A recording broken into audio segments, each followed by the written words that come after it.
disciples in today's story went out on their boat. Their boat would have been powered by wind or oars.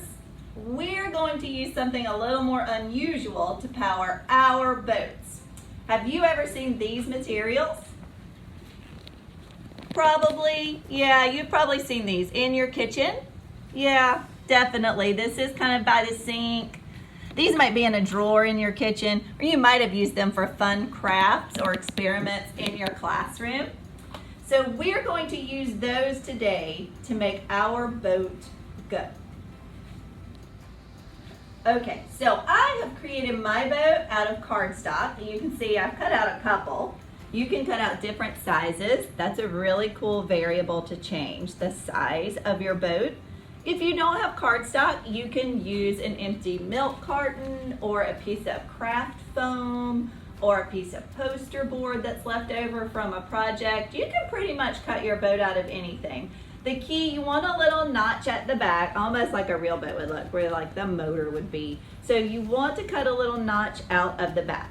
And you need a pan of water. You could use like a Frisbee and fill it up with water, or any pan that you have, and I've got it filled with water. So I'm gonna put my boat in the water, and I'm gonna use a really unusual way to make it go. Instead of blowing on it like we did the marble, I'm going to rub this toothpick in the dish detergent and touch right behind the boat. And you can see I'm not pushing, but my boat is moving. So I'm gonna kind of get a drop in there and move my boat. Now, if I wanted to test out a smaller one, I could cut a smaller boat out and see if that will make a difference. How will it be different if the boat is smaller or larger? So try testing out different sizes. You can see this boat's starting to curl up in the water. So I want to move it, and now I'm gonna test my smaller boat. I'm also gonna kind of change out my toothpick just in case that one's a little too wet. So I'm gonna change out my toothpick to a drier one. I'm gonna get some detergent on there. I'm gonna put it right behind the boat and see the boat start to move. Now it's not exactly going in the direction that I want it to, but this would be a really cool thing for you to try with your siblings or your parents. How can you make your boat move across? And then can you race your boats once you get them moving?